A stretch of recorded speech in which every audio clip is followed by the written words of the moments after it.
What's up, you guys? Sean Ross Sapp here for Fightful.com, the Fightful.com podcast, brought to you by DraftBeast.com. I am joined by Rob McCarron. You'll be seeing him on the Monday Night Raw post shows. We just had Showdown Joe on for 90 minutes, so I didn't want to drag him back here. And Rob came to my rescue, said that he was ready. Rob, say hi to the people at Fightful who maybe don't know you. Yeah, I mean, basically, I jumped at the chance to get on one of these little test podcasts you were doing today because I was the only one not invited, so I had to figure out a reason. I basically got this whole thing on Jon Jones going just to do the podcast with you tonight. Hello, my name is Rob. Jeff didn't get on one, but ironically, he is in Las Vegas right now. He doesn't count. Either way, yeah, we're giving you all a little preview. Make sure you go to Fightful.com, register. You'll get all of our podcasts and exclusive content. It's absolutely free. We do launch July 7th. It's technically July 7th now. Later on July 7th, we'll be launching. We're just launching right now. Yes. It's 12:01. This is launch day, and we launched to this news. So somebody says, didn't you all just finish the other podcast? Yeah, less than 10 minutes after Showdown Joe and I finished, I think, a 90-minute podcast. This news broke that Jon Jones has been pulled from UFC 200 due to a potential failure of a USADA violation. Lots of moving parts here. Yeah, they basically caught him doping from a test on 6/16. Now, we could all go silver lining and hope that he's found that it was a bad test and they test his B sample or something goes on to where, he doesn't actually fail. But regardless, he's out off of this UFC fight. 200. Also, so we'll talk about the ramifications about Jon Jones first off. Bad for Daniel Cormier. He was getting a cut of this pay-per-view. However, on ESPN, Dana White, UFC president Dana White, did say that he would like for Cormier to still fight. Right. Gegard Mousasi is on that show. Mm-hmm. He would probably be a top 10 light heavyweight if he competed at that division. He is competing at middleweight. So I would imagine he could probably just show up, take the title fight, do that, and, it'll still be below the current main event, which we'll get into. But, they'll have the 3 title fights, and it's something. Also, that saves face for Daniel Cormier. Mousasi's opponent, Thiago Santos, you still pay him, but he was a late replacement anyway, so that wouldn't be that big of a deal. That's what I would do personally. I'm going to look along this week's shows right now, but this is rough. This is just a few days before, and Jon Jones essentially screwed up and ruined the main event of UFC 200 after they already had one main event ruined for UFC 200 earlier this year. Yeah, there's a lot of different angles to tackle from all this. Obviously, the one being, UFC 200 International Fight Week. It's the big week for the promotion. It's the big show for the promotion. If you want to compare it to other big events, this is the Super Bowl. This is the WrestleMania. This is the big show for UFC. And they had all these title fights. They had the big Brock Lesnar, come back. And this hurts the main event. Just a couple of days away. Jon Jones, obviously a big attraction, has only had one fight in the last 2 calendar years, so he's a big attraction, or 2 fights in the last 2 calendar years. So you want him back in the regular rotation, and here he's failing a doping test, and that's the big part about it. This is a doping violation. This isn't drug of abuse, which is what his problem has been before. It might be. That isn't clear yet. It was an out of competition test. Out of competition, and USADA's basically the report is that it was anti-doping. It was because if it was a drug of abuse, he's not out of this fight most likely. Well, that depends. There's still information that has to filter in. What this does for Jon Jones, something. Yeah, Jon Jones. This stretches far beyond UFC 200. The man's on probation for a hit and run last year. He's in some shit right now. He is in some shit, Jon Jones. And if this is a PED or a substance that is on it could be something that it could be a less controversial drug, but he could be out for 2 years. And with Jon Jones, he may not come back. He's teased the idea of retirement before. 2 years, that's a killer. Jon Jones is simultaneously perhaps the greatest fighter ever and the greatest what if ever in MMA. It is astounding that his own demons have caught up with him. And you can say, well, this isn't cocaine or marijuana or whatever. It doesn't matter. These are still demons. He's had substance issues, whether it be PEDs or cocaine or alcohol or marijuana. He's had these issues. This opens the door. Brock Lesnar versus Mark Hunt is now the main event, 3 rounds. Brock Lesnar, who main evented UFC 100, is now main eventing UFC 200. Rob, you'll be with me on the Monday shows. Surprised that Lesnar was fighting on the show anyway. Now he's the main event of this show. Was it the right call, in your opinion, as a casual UFC viewer? Yeah, that was the first thing I thought of. And again, there's just so much to tackle on this, but I thought it was very odd with 2 other championship fights on the show that you wouldn't put them in the main event. Brock Lesnar has been in big fights before where he wasn't the main event of the show when he wasn't in a title fight.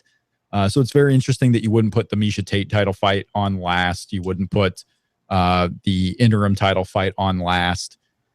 Maybe Daniel Cormier does get a replacement in the next 2 days, and you probably don't put him on last now because Cormier and Jones is the main event. So if Jones is out, you probably don't put someone in there and put Daniel Cormier back in his main event slot. So very interesting that they would go with Brock Lesnar, but let's face it, right now with Jon Jones out, with that fight out, Brock Lesnar, Mark Hunt is the big draw.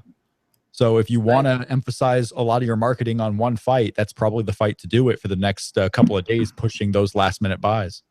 I don't know how, if you're the UFC, you have one other light heavyweight title or one other light heavyweight fight scheduled for the entire weekend. 3 shows, 30-something fights. Outside of Jones Cormier, you had one light heavyweight fight scheduled, and it's between a couple of guys in Josh Stansberry and Corey Hendricks that nobody knows. It was bad planning. It was putting a lot of faith in Jon Jones, a guy that you probably shouldn't be putting a lot of faith in, and now this is just another example of why you shouldn't be doing that.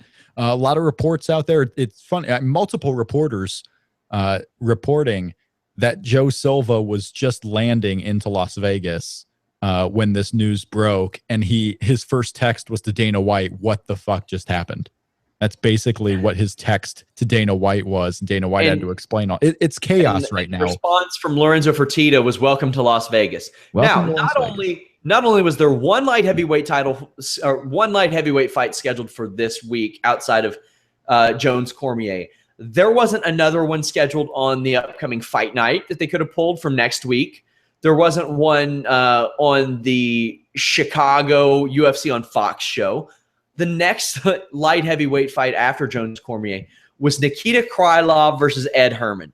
Now, I am in no way advocating Nikita Krylov getting a light heavyweight title shot, but the man has won 4 fights in a row. So if you wanted to lead someone to the slaughter, sure, you've got an excuse there. It's not a good one. It's a stupid matchup. It's a bad matchup, but you would have one. That's probably not going to happen. If I were the UFC, I would have Teixeira, Gegard Mousasi be like, I'd say, stop cutting weight right now. Please take this fight. Please take this fight. Maybe there's a middleweight somewhere that will take this fight. Maybe they can ring Michael Bisping and say, you know what? You always say you'll fight anywhere. Let's do title versus title right now. Let's do it. Who knows? Who knows? Maybe he's crazy enough to do it. You got Tom Lawler out there campaigning for a fight. Multiple reporters talking about how Joe Silva's getting texted from a ton of fighters who want the last minute fight on this. And why wouldn't you? Why wouldn't you want to get on UFC 200 as a last minute thing? You're not going in there thinking you probably will win, but hey, there's a payday for you. So it's a big deal. I mean, you got Dana White out there talking about how It's going to be a barn burner of a night right now because they got to change all the ad campaigns. They're all in Las Vegas preparing for Jones Cormier being the main event. Now they have to change everything. Michael Bisping is an option. Glover Teixeira, I think, was probably one of the more likely options if they're going to get someone to replace Jon Jones. Glover Teixeira might be it. I don't think Anthony Johnson's on weight once his fight got moved. So Glover Teixeira might be your best option if he can get in there, outside of someone like a Gegard Mousasi. Our buddy, the infamous Rovert on Twitter, said, "Thank you for saving UFC 200, Vince McMahon." He ain't lying. I know he's saying it in jest, but he's not lying. Yeah, one thing you can give our good friend Rovert, this guy usually will see like other angles that people aren't going to talk about right away. But this is obviously one that was going to come up, but that's what he goes for right off the bat. And that's true. And this is definitely a situation where the fact that, the story out there that Brock Lesnar definitely wanted to fight one more time, and he was holding Vince McMahon up to put that as part of his deal. They're not supporting this fight, but they're going to have a WWE contracted wrestler in the main event of UFC's biggest show this year. And then now, obviously, this week, the big news in the WWE world for Brock Lesnar is who his opponent's going to be at SummerSlam. And we still don't know. We don't know until tomorrow night on SmackDown if that's what they're going to announce. I had to go to the WWE website today to see if they were still actually hyping that as something for SmackDown, because I thought maybe they just canceled it completely. Maybe they just didn't want to. They realized where their mistake was, because I still think it's a mistake. And this is even more reason now why it's probably a mistake to name the opponent right now. But yeah, there's a lot going on with Brock Lesnar. But yeah, Jon Jones is ruining plans. He's making people work longer at an already crazy week. You didn't think those UFC staffers were working enough? Now imagine doing this overnight at the start of International Fight Week.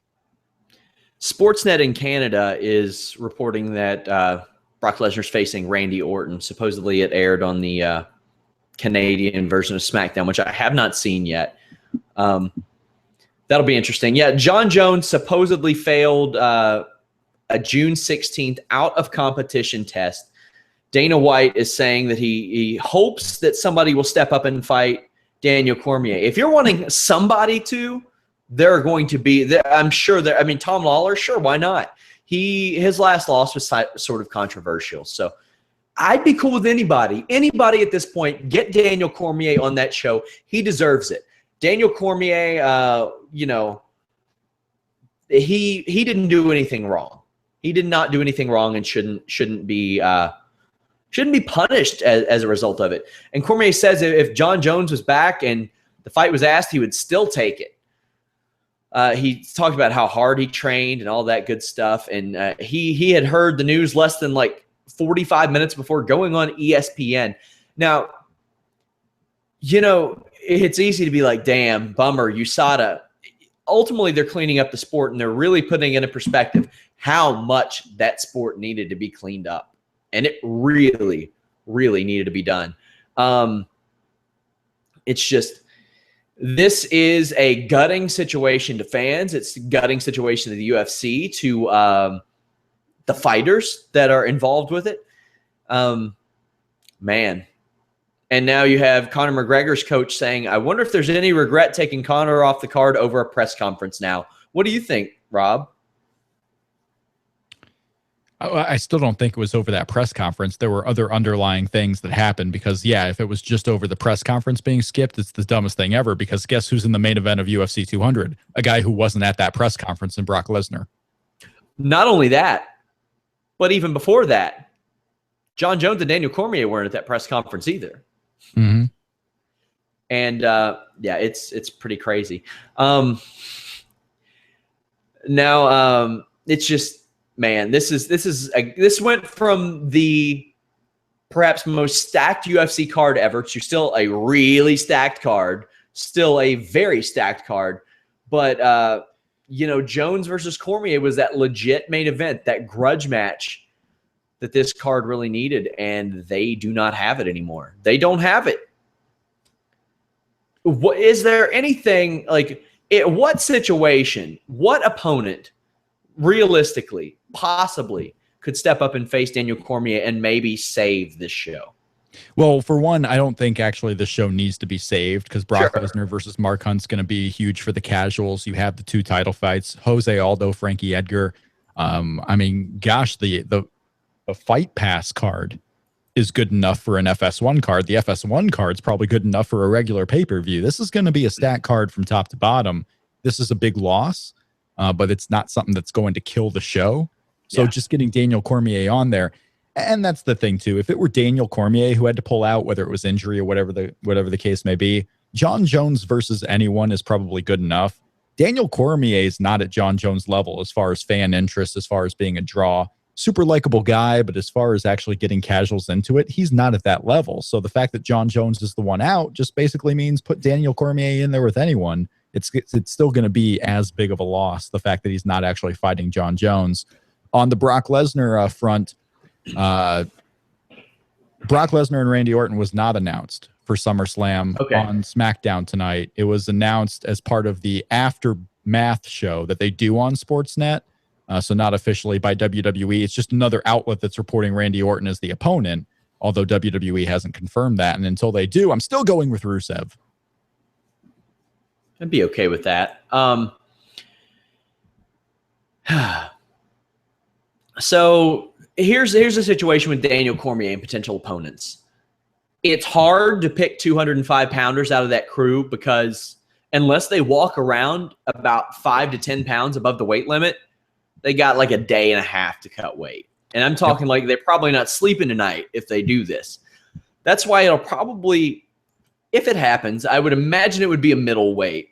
That's why I said maybe not sarcastically, hey, Michael Bisping always wants fights. He wants big money fights. He's willing to fight anytime, anywhere. Mm-hmm. I really feel like if they called up Michael Bisping and said, here you go, he'd be like, well, this is now the biggest fight of my life. Why not do it? So where does Michael Bisping live when he's not training? Where is his camp? Where does he fight out of? Oh, he could live on the moon and he would take the fight. Okay. The reason I asked that is because say he actually does and he flies over Thursday. He's coming in not only because I don't know where he camps. If he camps overseas, that's a pretty big travel day on a Thursday and having to come around and do a weigh-in the next day and then having to do a fight the day after that. That would be pretty, our buddy Jeff Hawkins, who's going to do your SmackDown post shows at Fightful. He says he could make 205 if given the notice.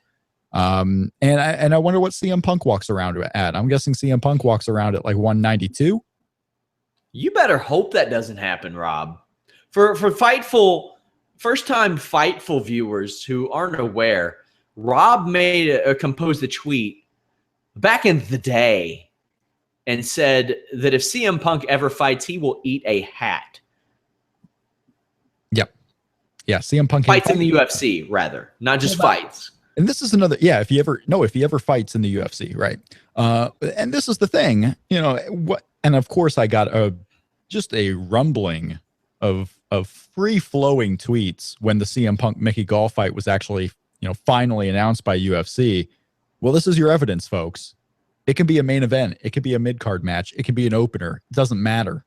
You could be up to 2 days out, and I will not be super sweating the CM Punk versus Mickey Gall fight because guess what just happened? Jon Jones got taken off of the biggest show ever in 2 days' notice. Things happen. Drug test failures, injuries, unexpected surgeries like CM Punk with his back a couple of months ago. Things happen. Things absolutely happen. So I'm not too worried about it. But this Jon Jones one is a big hurt. And not to mention, Sean, this is all going down, when UFC is talking with groups about a buyout, about selling the company. So you got to look at it from an executive standpoint, from a Dana White standpoint, from the Fertittas. This isn't just ruining this one show. This is also putting some hindrance on the potential look of the company going into a sale. Daniel Cormier did say that he was willing to go up to 220 or 225 pounds to fight, which is probably best for him. I saw him cutting that weight, and I saw he was shook this week. I said it on our last podcast. He was mentally not there. So I think Jon Jones has gotten to him. I don't know if this is good or bad for his psyche. By the way, guys, of course, Fightful.com. Follow us at Fightful Online on Twitter and Facebook. make sure this weekend you go to Fightful.com, you register. It's absolutely free. Tons of exclusive content. I have a follow-up with Muhammad Hassan. I did an article on him in January. I interviewed him again, talked to him about some of the appearances he's made this year. Now that Cormier said that he's willing to fight at 220, 225 pounds, that does open things up. But, there was the allure of a light heavyweight title fight, Rob. Yeah. A big champion, because you got two other title fights. One is the bantamweight women's, but the other one is an interim title, and you can put interim in front of it, and it always loses luster. To me, I think that's an opinion that many casual and even more than casual fans share as well. When you put the word interim in front of a championship, it seems gimmicky. It seems rigged, especially the way UFC does interim fights nowadays, where it seems like a fighter could miss one fight, maybe even only 4 months, and you're putting an interim fight already out there. So it's a big loss being the biggest championship on this show, for sure. Where do you stand on that, Sean? Do you think they should have put Miesha Tate in the main event of the show? It's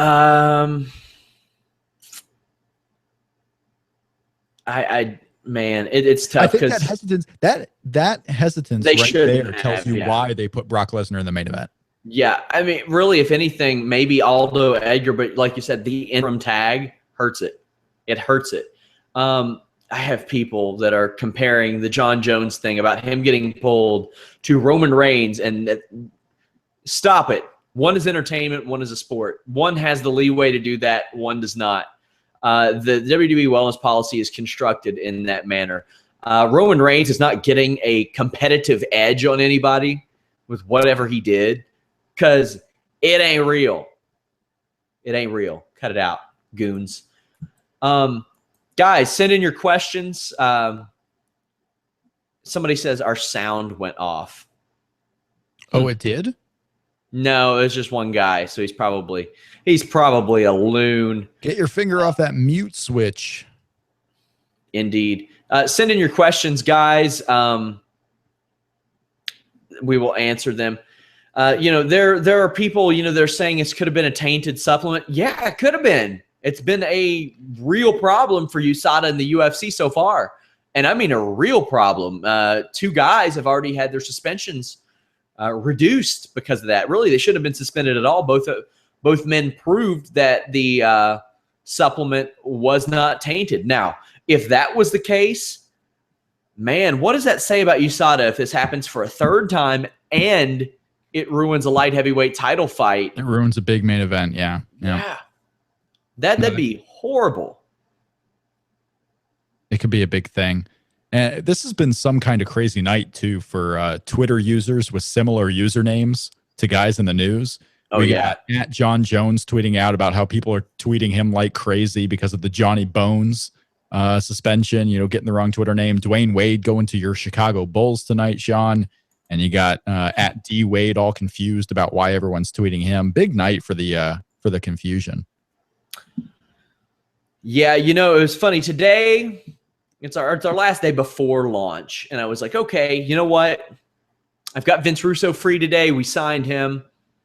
I have Showdown Joe free today. We signed him.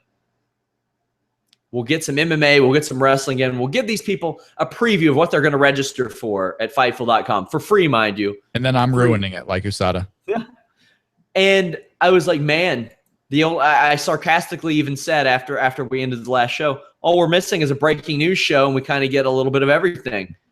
We got one. Guys, you will have these breaking news shows anytime big things like this happen. I have a question before we go. Sure. Didn't think about this at all until Jason Whitlock, go figure, of Fox Sports.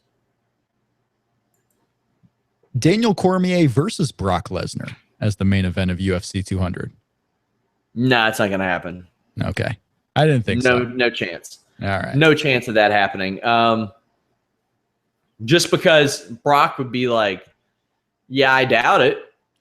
I give that. It was actually Jonathan Snowden of Bleacher Report who said it, and Jason Whitlock Jason Whitlock basically was laughing at the notion. I don't think it would happen either. You can't put your light heavyweight champion against Brock, but geez, I mean, Daniel Cormier and Brock is probably the best. If you were doing a fantasy fight card of the people on that card currently, Brock and Daniel Cormier is probably the number one fight, is it not?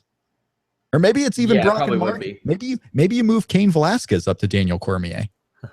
You know, it's a shame.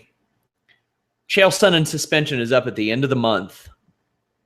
He would have stepped up. Yep. He would have stepped up.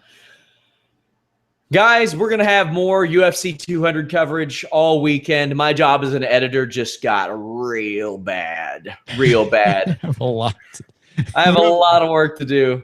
Front row Brian on Twitter. Brock couldn't even main event WrestleMania, but will headline UFC 200. That is proof that WWE competition is tougher than UFC. With that, guys, check out Fightful.com. Fightful online on Twitter and Facebook. Please give us a like and a follow. You get guys like me, Vince Russo, Showdown Joe, Rob McCarron. Oh, crazy Bob McCarron over here. And Jumpin' Jeff Hawkins. We got a great team with us. It's just, man, this night, can you believe it? You can believe it. You should almost expect it.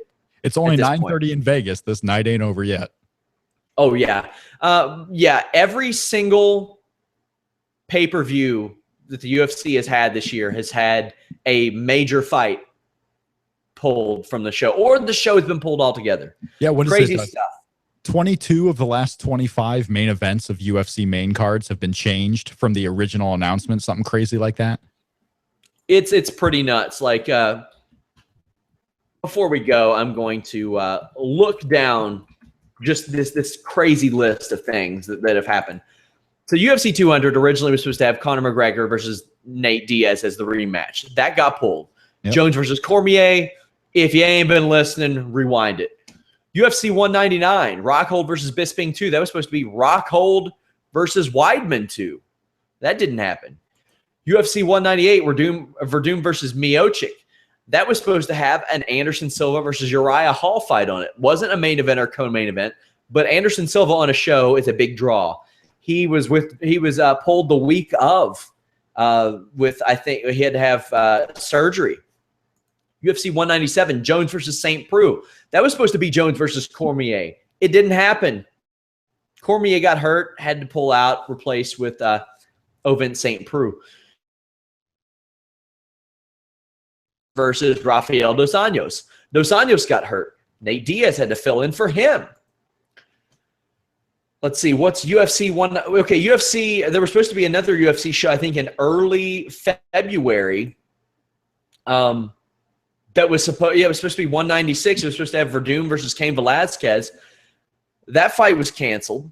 Both men ended up pulling out, and they changed it from a pay-per-view to a fight night show. UFC 195, Lawler versus Condit.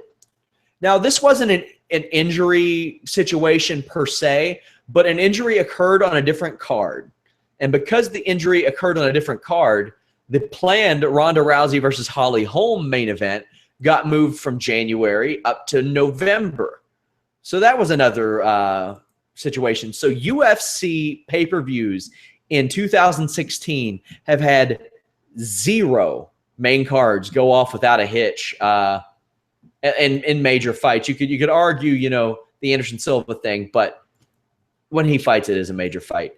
Rob, anything you want to leave the people with? Obviously, follow him at Shake Them Ropes. Watch his excellent show, Shake Them Ropes, as well. Listen to it. Whatever you want to do. Listen to Shake Them Ropes on iTunes, Stitcher, TuneIn Radio. All the info is at Shake Them Ropes on Twitter. I did a live stream today. I was inspired by Sean Ross Sapp doing all these live streams. So we did a 30-minute call-in wrestling news show earlier today on YouTube, which you can find at voicesofwrestling.com. And I can't wait to contribute Monday nights after Raw. So excited at Fightful.com and Fightful Online. I am very thrilled to be a part of the team, and I'm glad I got to do this on what is now launch day for Fightful.com. We like Shake Them Ropes so much that we not only brought you over, but we were like, hey, can we get that Jeff guy? Can we get him too? and all parties agreed, and I couldn't be happier. Yeah, no, it's exciting. I'm hoping Raw becomes the better show. I hope SmackDown ends up sucking because I can't be talking about the worst show of the two. I'm hoping we get AJ Styles, John Cena, Dean Ambrose, Seth Rollins, and I hope SmackDown is left with like Baron Corbin and Alex Riley.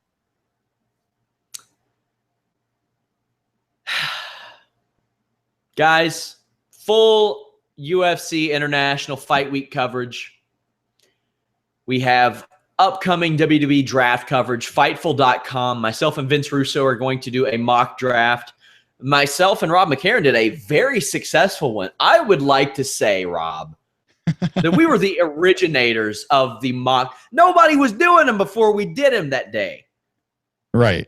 Yeah. And well, everybody jumped on the bandwagon. Well, we got out there pretty early about it before it became passé. We were like the first person to retweet the Cody Rhodes list with our own list before 1,000 other people did it. We were the best ones, but it was so successful that you decided to replace me with Vince Russo. So how successful could it have been? Well, I've already done it with. I've already done the draft with you, so I didn't want to do a retread. I had to do something new. That's true. You keep begging for a victory. You lost the first draft, so you're trying with a new opponent to try and just get that.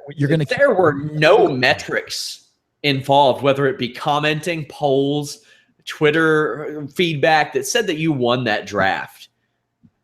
And you know what? I'm pretty sure I still own the rights to that the document, the actual text. So maybe I'll post it for the people to see on Fightful.com. You should keep it. What I'm very interested in seeing is how you draft now with Vince Russo to see if your strategy changes from the time you drafted with me. I don't want you going back and watching that though. I want to see, with intangibles, I want to see with, blind testing here, how you draft the second time compared to how you did the first time, and to see which show looks more like the Sean Ross Sapp show from before, whether it's Vince's or yours. I'm very excited to see he has also done a draft. He did one against his partner Jeff Lane on the brand, but he was kind of beefing with me because I said that we were going to involve NXT talent, and he said that gave me a home field advantage. I told him to go do his homework. Yeah, no, I know you're going to thrash him with the NXT stuff. You're going to start pulling out like Shinsuke Nakamura early, and he's going to be so confused that he's going to end up picking Jimmy Yang. Like it's going to be he's a fan of Nakamura, actually. Okay, well, whatever. But speaking of, before we go, who's going to take the drifter is what I want to know. Go ahead. Not a person. This NXT show I'm going to next Friday. Guys, if you are in Highland Heights for NXT next Friday, I'll be there. My fiance will be there. Friend of the site, Corey Cropper, will be there. He might pop up on a podcast here and there. Advertised for this show, Rob. Crazy Bob. Mm-hmm. Finn Balor, Samoa Joe, Asuka, Bayley, American Alpha, Austin Aries, Nia Jax, Alexa Bliss. I'm even forgetting some. There are so many. Hideo Itami. You're getting everyone. You're getting all the big names. This is the first nationwide NXT tour, I think, in like 2 or 3 weeks too. The ones where they've actually gone out. It seems like it's been a couple of weeks since the last one. You're going to get all the names because they're all in NXT for the next couple of weeks. So yeah, you're going to get some hell of a show. You're probably going to get the same matches as most others, but hey, you're going to get the chance to see Shinsuke Nakamura and Finn Balor, Samoa Joe, and all these guys. Austin Aries maybe even on the show. So it's going to be a good one. Go to these NXT shows. I know they're coming to Indianapolis next week. I can't make this one. If you're going to Indianapolis or even thinking about going to the Indianapolis show and you're wondering if you can settle for GA or actually get an actual seat, splurge for the actual seat. You do not want to sit GA at the Murat Egyptian Room for NXT because GA has no seats. It's standing room only, and you are behind curtains. That's right. You are standing behind curtains. Maybe 1 out of every 4 people standing back there will actually get to see the ring. So splurge for the seats. You do not want GA at the Murat. Guys, I'll say it again. Fightful.com. Go there after we launch. Register. All the free exclusive content. I'm talking like podcasts and articles from myself and Showdown Joe, Vince Russo, exclusive interviews. I'll have the Muhammad Hassan follow-up exclusively in our registered section. It is free. No charge, my friends. Fightful.com, Fightful Online. Rob, thank you so much. And guys, until this weekend, we are out.